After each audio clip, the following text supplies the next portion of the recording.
Let's just sit here for for an hour. See if enlightenment dawns. Yeah, you can explain it anyway. So let me see. Oh, let me admit this person. Great. Well, welcome everyone. We are so grateful to all of you for showing up, and it is wonderful to connect. We connected with a few of you as we were setting up, and it's just great to see familiar faces and new faces, and really helps during this time where we're all so locked away from one another. So we thought that an interesting topic could be a topic that sort of looks at what enlightenment is and how you get there, and what views one might have about what enlightenment is, etc. So in the title, Enlightenment, Are We There Yet? We may get to a little bit later in the talk. But, really there are differing views of what people perceive as enlightenment. And so at first, when we're saying what is enlightenment and are we there yet, we sort of need to start with, well, what do we mean by enlightenment? And a good place to start for us, obviously, is from the yogic perspective, like what in yoga would be considered what is enlightenment. And also, as we look at modern views of what enlightenment is, the idea when people say yoga, they think, oh, samadhi, that's enlightenment too. And so I thought, Richard, it might be interesting to, in the beginning, as we're defining enlightenment, sort of juxtapose or contrast or see the complementary patterns in what samadhi is, what enlightenment is, what maybe even the mystical experience is. So a small topic. Yeah, I give you I do the intro, he does the thinking.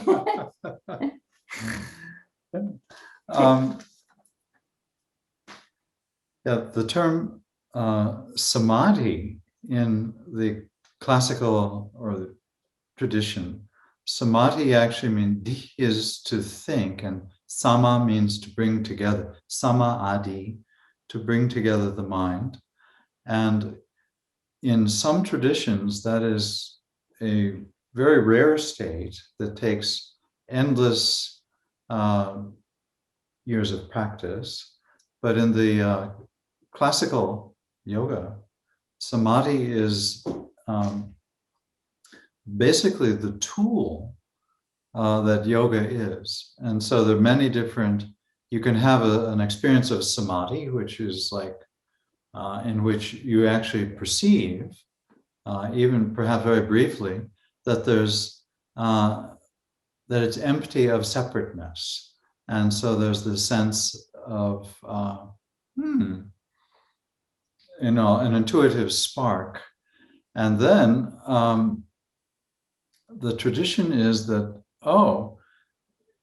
look, there's so many different types of samadhis, and there's samadhis that come with all kinds of religious formulas. There's samadhis that come that with, while you're meditating on very gross things or very subtle mental things.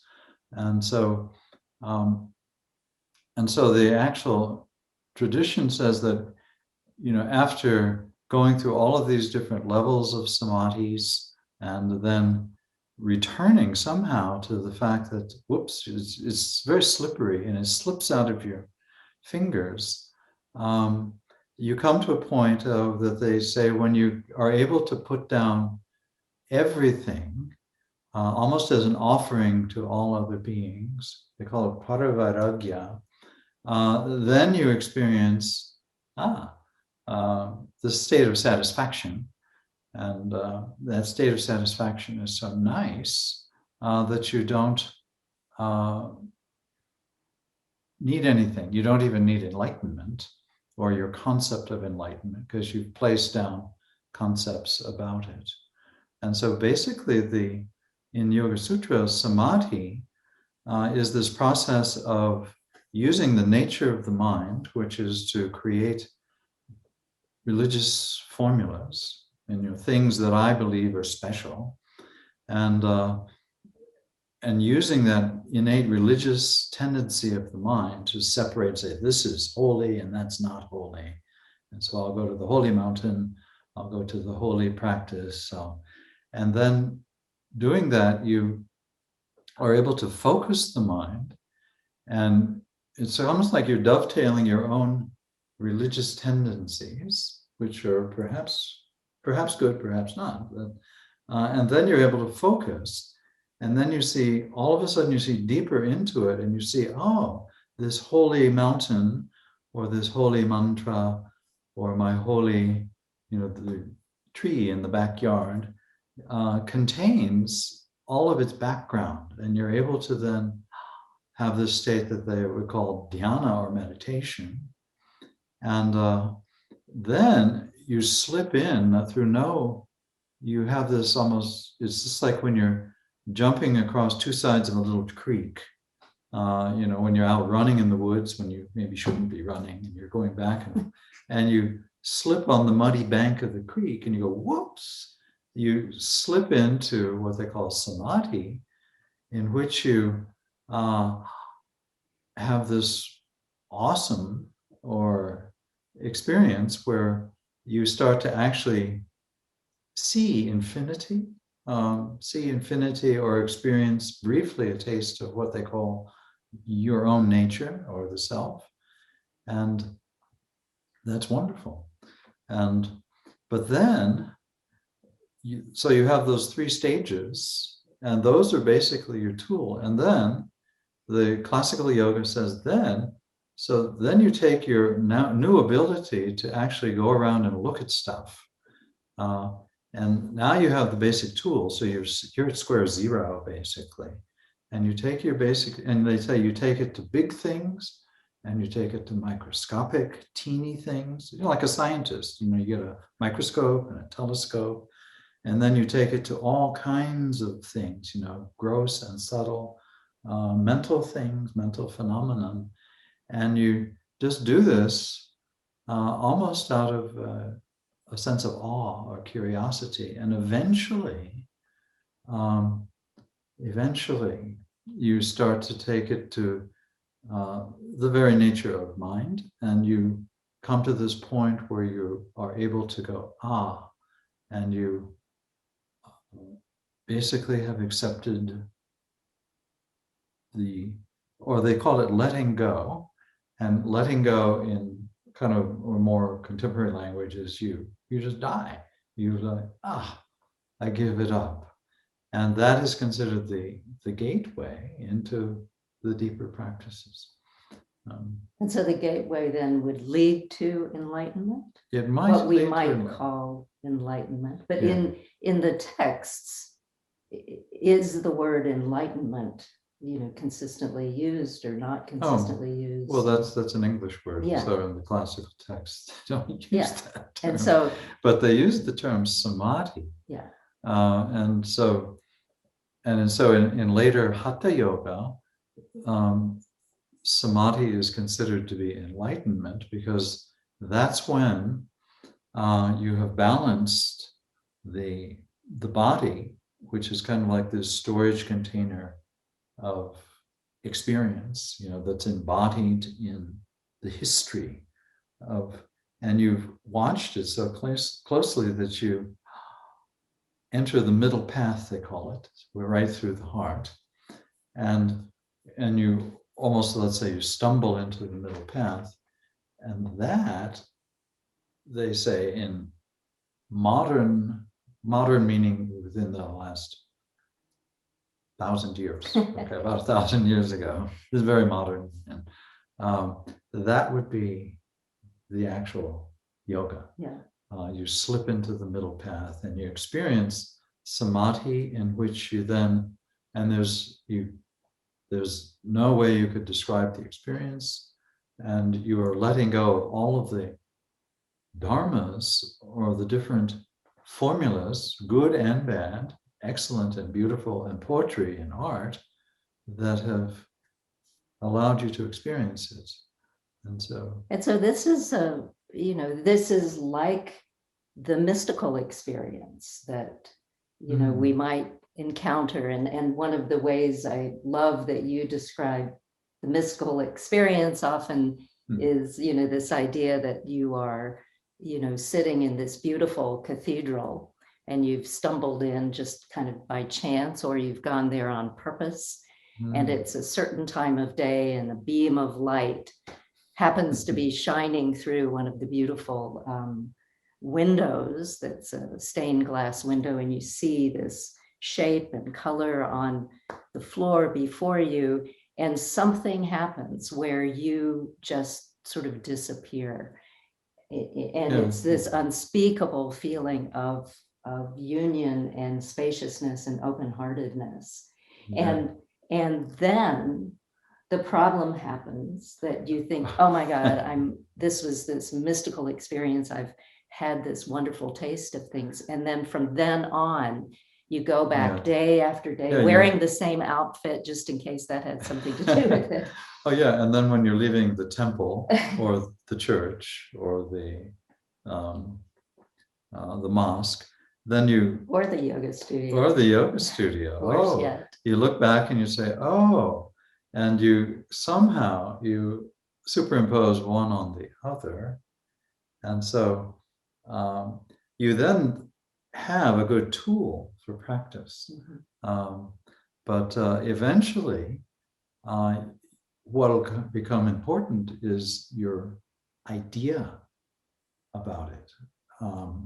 And so then that is the correct one, and then the others need to have, a little convincing.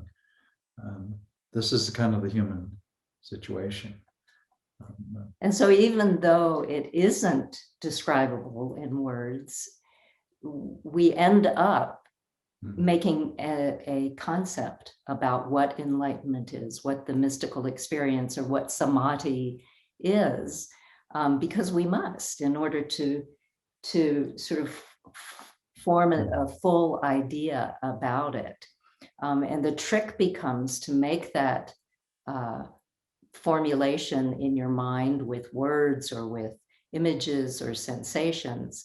And then, as Richard said, set it aside. But that's the difficulty in this process. And as we were talking about this earlier, we were talking about, well, then in modern times, like in magazines, like in popular magazines or many sort of self-help books, there's this idea of in search of enlightenment and what that then means. And many times what is associated with that has this seed that Richard's been talking of, which is this idea that when you have a connection to the experience of enlightenment, which really is a process rather than a solid object, that it is dependent on continually showing up and practicing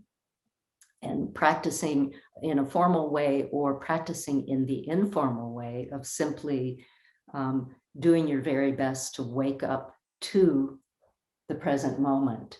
And so in popular ways of looking at enlightenment, often what is thought of is, oh, well, then you should meditate. And if you meditate, then you'll become enlightened and you'll have this experience of ecstasy that will, be beyond anything.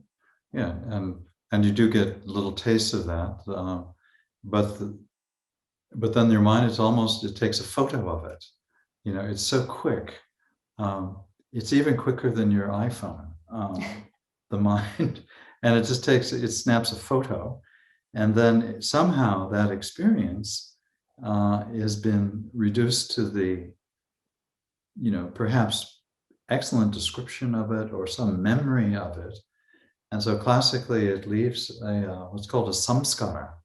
The English word scar is from the Indo-European samskar. And this is almost like a pattern in the body, that a pattern of sensation that triggers these memories and associations. And so you get what's called a nirota, samskara. Nirota means suspension. So yoga is defined as all of the processes of chitta or mind, and that means big mind, little mind, subtle mind. All of them are nirodha, or suspended in the mystical experience.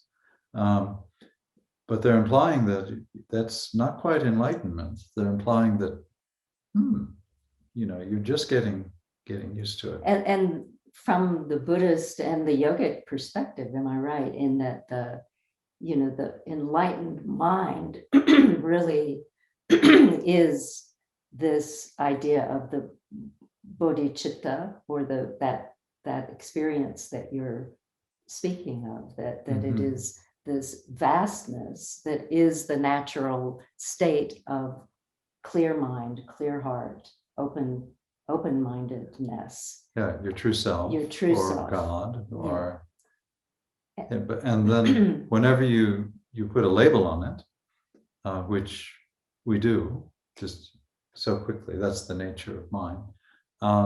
Then a lot of the practices, what do you mean by that label? When I say myself, who are you talking about? And so then the practice classically is then you go right into that.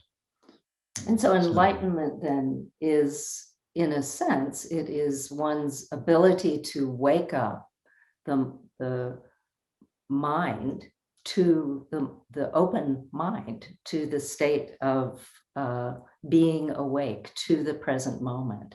And that being in the state of being able to be awake as much as you can without judgment of the times when you've been not awake, and just waking up over and over and over, that is this path, which is the path of enlightenment. And so for all of us, this idea of being able to shift it from the notion of enlightenment, just like when we were talking a few weeks ago about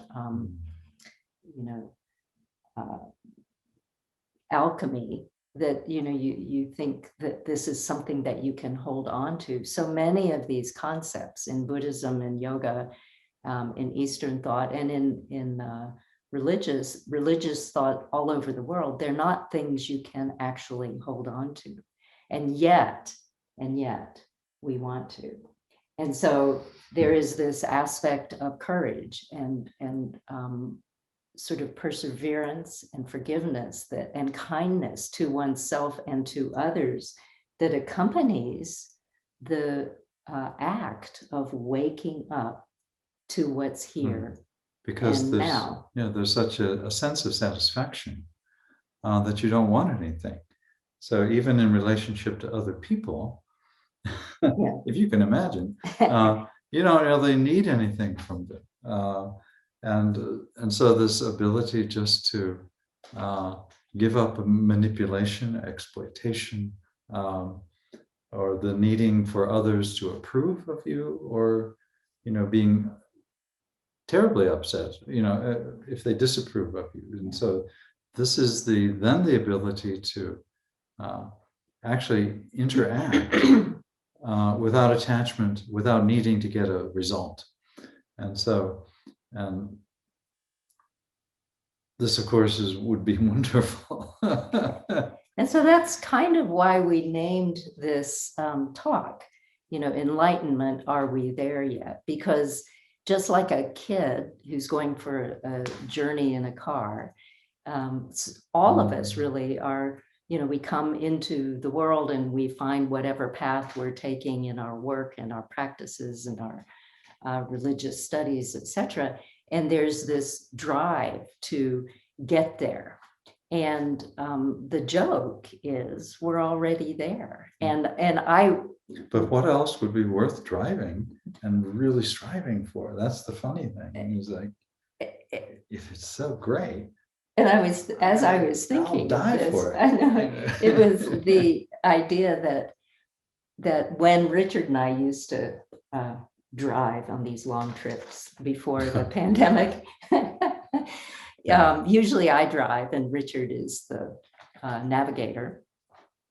And so in the olden days, that he loved the paper maps, and we'd find our way and we'd kind of be driving along, and I would be the one saying, are we there yet? Are we there yet? And then I'd look at Richard and he'd just be kind of riding along, not really thinking about where we were going, thinking, I mean, this may be a projection. You probably were zoning out, but my projection was that you were really into what was going on right at that moment. You were just sort of, yeah, we're here, which is this idea of that's what enlightenment is. And then as we started using iPhones and Google Maps to navigate, what was distressing to me was watching this person who had always been so mellow on trips, just, you know, we are where we are on this trip, looking at the Google map while I'd be driving. And I'm remembering a time in New York City where we were trying to navigate through, and I'm like, oh my God, how do I get past this particular juncture? And Richard's there with the map saying, well, you should be, there'll be a bridge coming up soon. And of course, the bridge had already just It's about passed. a tenth of a second. You know, Because there was no proportion. there is no proportion. In those maps, yeah. But that's what we are facing in this contemporary world, is the distortion that we get from cyber interfacing sometimes, where it pulls us so fully out of our own experience of just being here right now, that we may find oh my goodness, I've been on the computer now for 6 hours and no wonder my back hurts. Or here we are driving along and I'm not relaxed, just thinking, okay, where are we? And that really does have a parallel, not only to, you know, the idea of enlightenment and the fact that looking at things from a sort of a perspective that is actually not part of the picture, that is a formula or that is data on your data roaming, that is separate in some way, is not beneficial in terms of really experiencing a sense of samadhi, enlightenment, or waking up to this moment before us, which is the step along the path towards enlightenment. So it's just something to keep in mind in this particular age that we've found ourselves in, that even those of us who have a tendency to practice and to try to wake up can be ripped out of that quite easily by others or by even a device. The map is not the territory. Right. Although maps are beautiful and divine. Yeah. If you were to do samadhi on the map itself. Which I think is what you do when you're looking at it. That's why we have difficulty driving these days. But that's the point, is that you look at anything deeply, right? That is the technique. Yeah, and you take the technique everywhere, to all different levels, and so what we're doing actually in the traditional yoga system is we're cultivating the tendency of, we're basically cultivating the ego, because ego is considered a divine function. It's just not you. Okay. And so if you identify with the ego, then it can cause endless suffering. You know, it can be, you know, but the function is just natural. And so there's this wonderful saying, I think it's from the Kabbalah, that only a ripe fruit can fall from the tree of existence. And so our egos, and part of the process of yoga, which traditionally they say might take endless numbers of lifetimes, is your ego is not ripe yet. So if it falls off the tree of existence, there's not going to be, it can't fall. So you've got to ripen the fruit through skillful, compassionate practice or understanding. And that's, and so there's this, so those of you who are studious, in the Yoga Sutra, there's the first chapter, there's verse 19, and it's talking about, they've been talking about different stages of very advanced samadhi. And then they say, if you happen to be a person who is videha or prakriti layanam, meaning if you just happen not to have a body, okay, and occasionally, if someone's dead, because the body is quite impermanent, or if you happen to be someone in which all of the creative energy has been absorbed back into its root, and they say this happens, at the dissolutions of the universe. And so if you happen to be one of them, then we don't have anything to say to you. And there's endless pages of commentary on that. But if you happen to be normal, if you're not one of those two types of people, then you have to practice these 5 things. And Shraddha, Virya, Smriti, Samadhi, and Pragya. And those particular 5 will kind of light up the ears of a Buddhist scholar also. There's so much that the Yoga Sutra took from the Mahayana. And so what it is Shraddha is always translated as faith. And this is almost the definition of a human being, is humans, they have faith in things, even if their faith is secular humanism, or their faith is environmentalism or atheism. These are all things where they don't really know, but they think that's special. And so that's almost what defines a human being. But there are 2 levels or 2 ways of understanding it traditionally. One is Shraddha is the ability to be there stunned, as in Nirodha, or going, in which you don't have to have any knowledge or any structure in order to be completely happy or satisfied not knowing. But most people, they already take what a faith in things that are probably good, that come from them historically through their own culture or through different experiences they've had with different things. And so you take that, and what your faith gives you is then virya, which is considered, the word virile is virya. You just go, I am now brave. And it improves your posture, if nothing else. Okay, you feel virya, you are able to open your heart, and you're able to be grounded at the same time.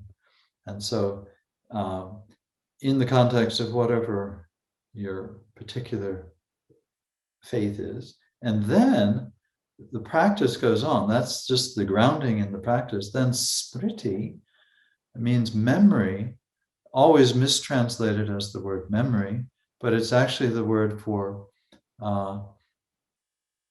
sati in Pali, which means mindfulness. It means you're able to go back and feel the immediate sensations in the pranas associated with whatever the thought formulas are, or the storylines that arise from the different immediate sensations.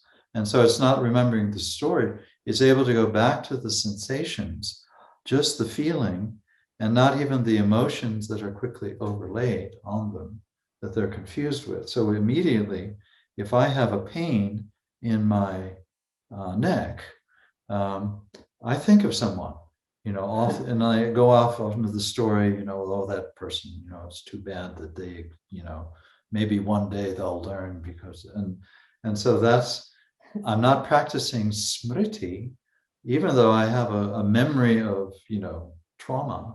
That isn't what smriti means. Smriti means the ability to not overlay what was the immediate experience which is a vibratory sensation. And so that prana is considered very sacred. And so that's mindfulness practice. You're going back and back. And if you notice that your mind is wandering off, the smriti practice is simply, wandering. The mind is wandering. And that's all it takes. It's then, or if you berate yourself, I'm so bad at meditating. I can't believe how bad I am. Okay. And there are actually people who will notice that. As soon as you notice that you're noticing, then you'll let go of it. Or if you get angry at yourself, and if you become angry at yourself for being angry at yourself, then you'll let go of it.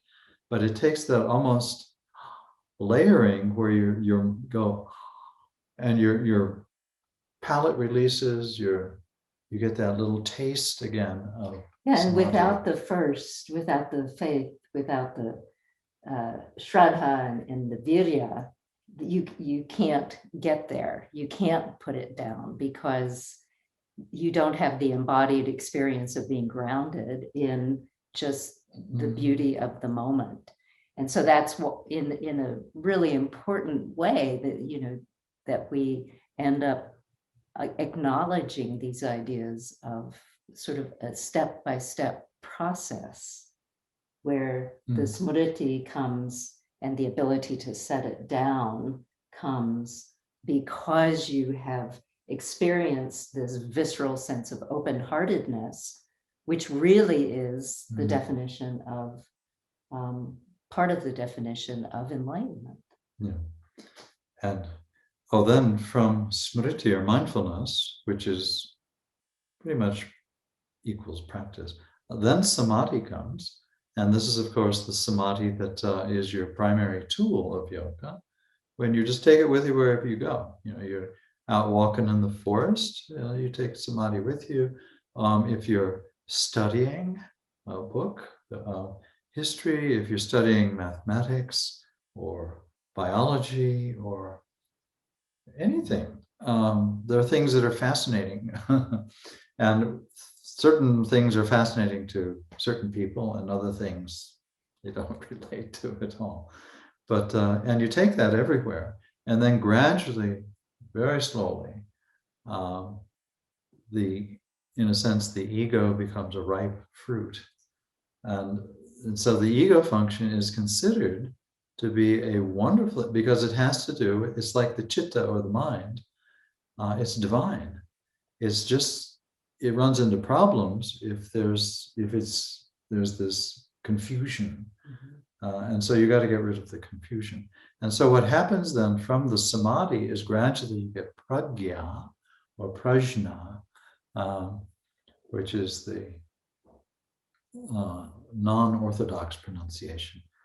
Pragya is, and you won't care at that moment because that is in this intuitive knowledge that is like, that is, then we could say that's a good step towards enlightenment. Yeah. And so the classical yoga keeps actually pulling it back until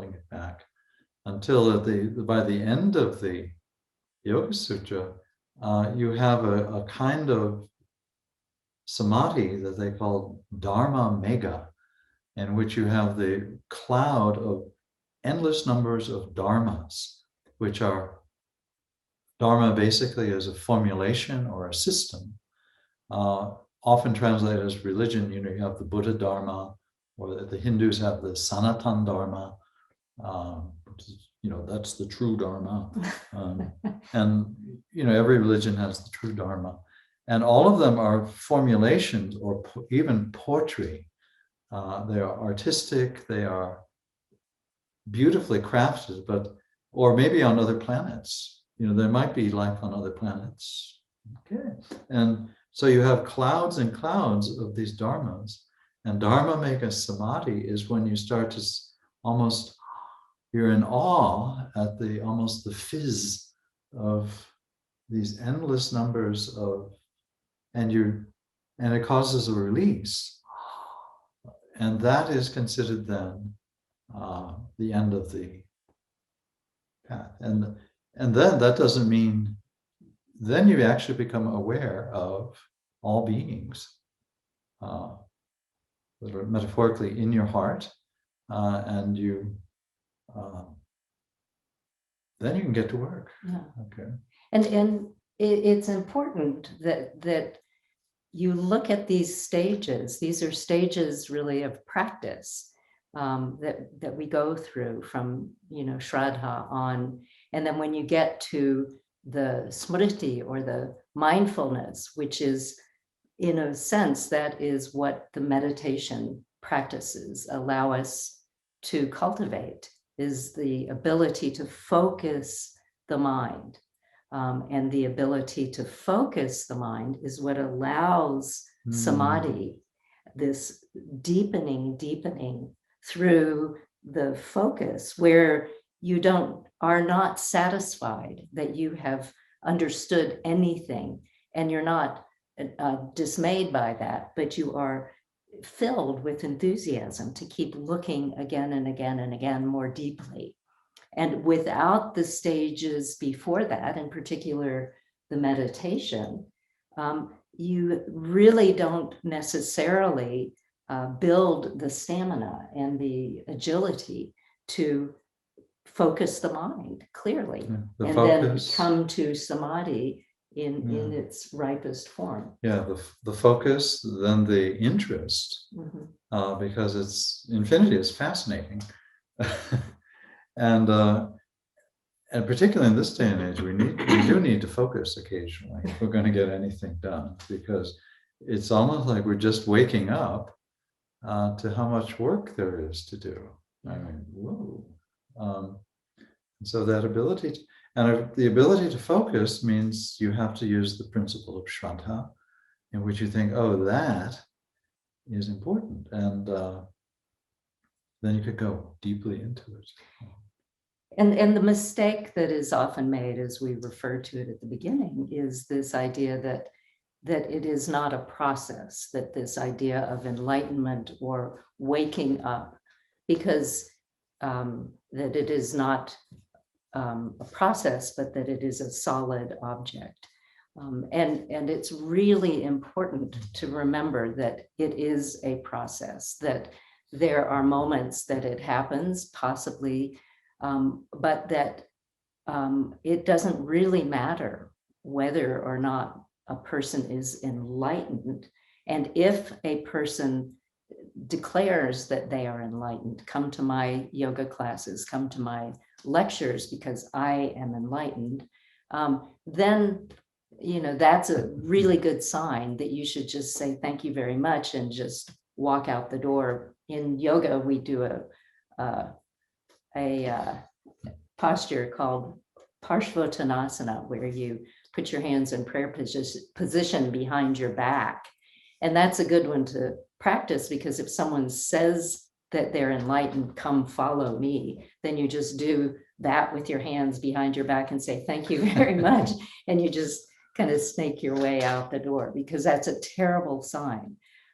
If a person thinks they're a guru, or thinks that they are enlightened, or tells you that they are.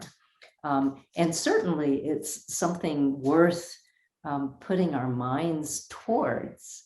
But then as you practice, you start to realize it doesn't really matter whether or not you reach a moment of enlightenment. Yeah, part of the basic definition is that you just feel, when you're in touch with, they would say, the beloved, it feels so good, you don't care whether you're enlightened or not. And that's the sign of, it's like, well, I got the cheese, so who cares about all these things? Because it's so sweet. And of course, that would be then, and that's who you really are, and that's who other beings really are. But Yeah. And Yeah. there's a sweet story that we like to Oh. tell of, the student, the very sincere student who goes, they're troubled, they go to a meditation retreat in search of freedom and enlightenment. And they get there and they have a little interview with the teacher at first, and they say, I'm really afraid and I don't know what I'm going to do. I've never done a meditation retreat before. The teacher says, that's okay, just practice and it'll pass. These fears will pass. And so they go to the sits for a few days. And after a day or two, there's this guy next to him that's like has some clicking in his jaw that every time he breathes in and out, there's this sort of clicking, and it's driving this poor new student mad. And they go back to the teacher and they say, I have all this irritation and anger because this guy is making this annoying noise. And the teacher says, don't worry, just keep practicing and it'll pass. And then they have all these other difficulties over the course of the retreat. And then towards the end, having continued to practice, suddenly things start to fall into place. And, stability and calmness and a stable mind and ability to focus start to become easier. And there's this one sit where, in a way, the light shines through the window as it did in the chapel that we were talking about earlier. And there's this feeling of just bliss. And so the student runs back to the Roshi and says, Roshi, I just am so happy that I stuck with this. And, I came here looking for a mystical experience, looking for enlightenment. And I have that. I am, I got enlightened. And the Roshi says, that's really wonderful. And keep practicing because that too will pass.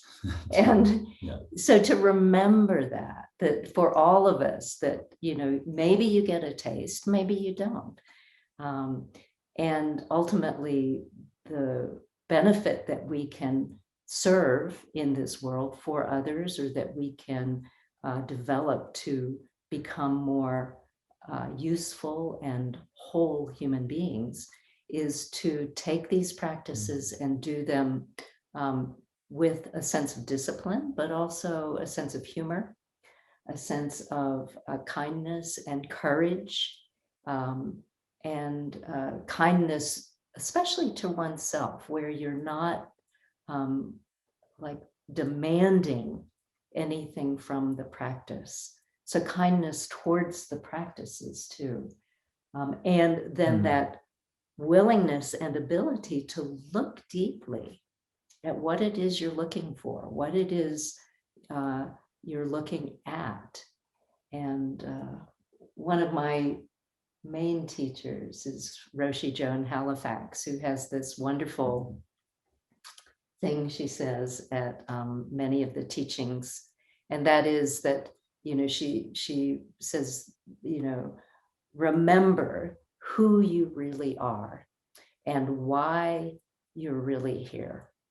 And to me, that's one of the most powerful things that any of us can do, is to remember who we really are and why we are really here. Meaning, when you first hear that, you might think, well, I'm, this yoga teacher, and that's who I really am. And I, am a mother and a wife and a cook, et cetera, et cetera. And why I'm here is to get dinner on the table or whatever, or to solve some problems. And then as you focus, as you practice, as you look more deeply at who you are and why you're here, you start to be able to see beneath the surface of your own personality, of your own tendencies and gifts or shortcomings. And you see that field of spaciousness, openness, that really is the clarity that is what we're referring to as a sense of enlightenment, that is the natural state of being human, to remember that that's who we are. And why we're here is to be able to facilitate that spirit and connection with others. So Reminds me of the little owl yeah, in the road. yeah. You know, you're like, well, who are you? And so anyway, it happened near Boulder, I guess. 6 or 7 years ago. 6 or 7? It wasn't Yeah. that long, just a few months ago. There was a police officer going up a more remote canyon, and there was a little baby owl who came out and to the middle of the road, and so the officer stopped her police car, and fortunately she filmed this, and this little owl kept walking up to her and saying, who, and one is when a cop stops you, if for you to question the cop takes a lot of nerve, because they're usually one like, who are you? Let's see your license. And so, but this little owl would walk up and say, who, and so, and this is actually a traditional metaphor, is that the little creature, who is this mysterious, unknowable creature, keeps asking the mind, who are you? And so whatever answer you give, oh, I am the Purusha, I am God, you know, I am the devotee of God, I am pure spirit, I am the inexplainable. Whatever you say, the little owl says, who? You know, they keep asking the question endlessly. And that state of the mind being so clear and sharp that it is just pure attention, as if asking that question. That's delightful. And any answer that comes, if an answer dares to show itself, it's kind of fun to say. And so the answer to "Are we there yet?" is yes. And the answer to "Do we know we're there yet?" is maybe sometimes, maybe not. But there are many answers. Yeah, there are many answers yes, to that. No. But yes, we are there. Yes and no, neither yes, no. And, so, do you want to do the chant? We could do the chant. Yeah. Okay. Again, the Hatha Pradipika is kind of the classical book on Hatha Yoga, or Raja Yoga or Tantric Yoga. And it's a relatively modern, it's probably 13th century, 12th century. That joke's getting old, but it's relatively modern. But and at the very end of the book, it says, you know, until the central channel has opened and the prana is flowing right through the middle of the heart, all of this talk about samadhi or enlightenment is just vain hypocrisy and the babbling of a mad person. And we all have to, you know, it's embarrassing, but not much else is happening. And so this is verse 64 of the 4th chapter. It's very famous, and I'll chant it 3 times, and your homework is to find out what it says, but I'll translate it quickly. I'll chant it once, translate it, and then I'll chant it 3 times. Okay.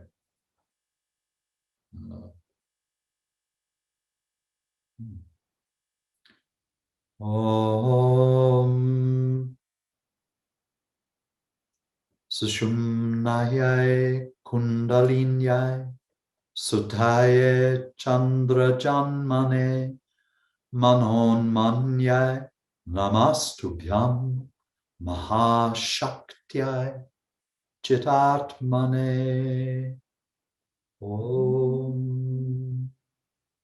So, what was that first one? Oh, Sushumna. Sushumna is the empty, it means an empty reed or a flute, could be a sushumna. And this is considered to be the middle path, right up when you're standing straight, the central axis of the body, through your heart, where all beings, they're all hopefully there, at least someday. And so the Sushumna is considered to be the beloved. Sushumnaye is the divine, feminine. Sushumnaye and Kundalini, again in the Hatha tradition, Kundalini is really referring to a coil, this coiled serpent. And this coiled serpent is really the shadow or the deep unconscious mind. So whenever there is the presentation of ego, deep in the unconscious, as Jung would say, there's this, the Kundalini is there. And so this is the coiling of infinity. And so this is what potentially flows over the crown of the head, out of the tip of the tail. And it's the serpent of infinity. Kundalini. Sutaye, Sutta means nectar. And so nectar in the esoteric yoga is considered to be at the upper back root of the palate. And when you experience, have an aesthetic experience or an experience of extreme,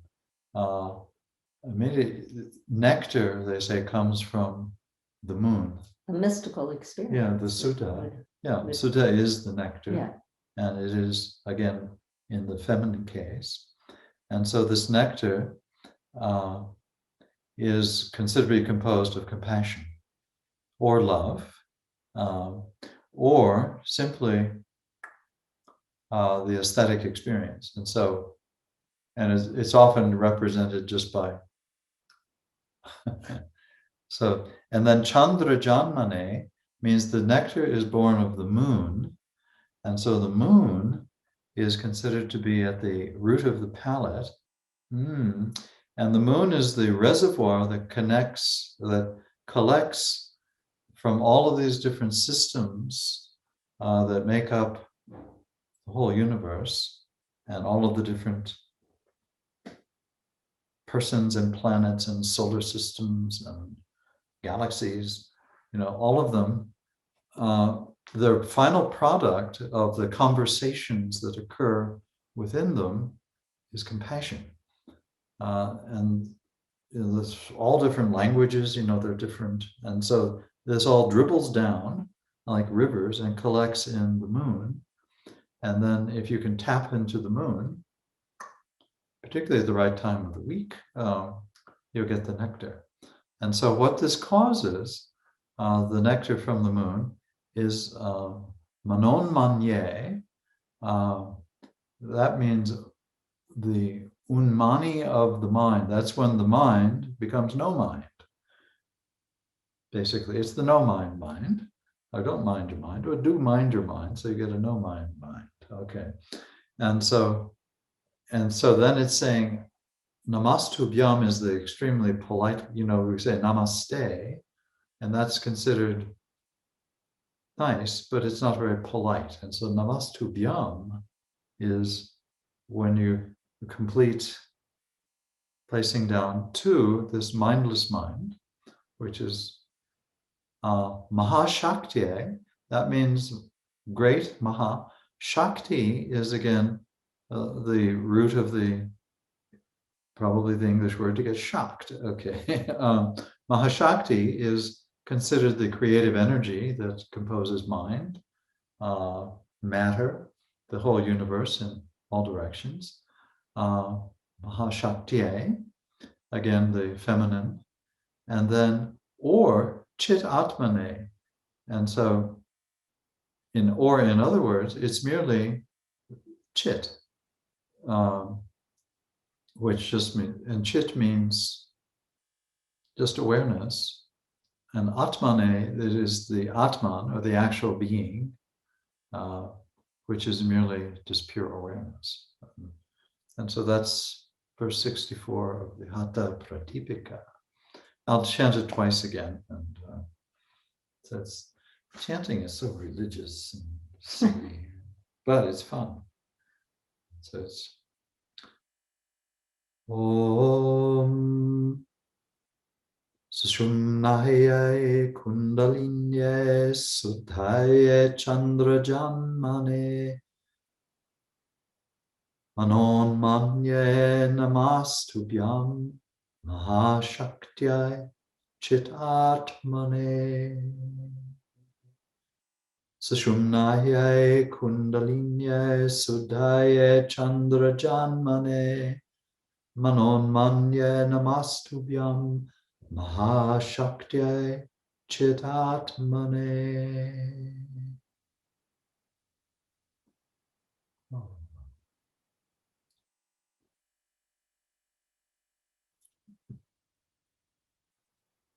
Anyway, we'll get started soon.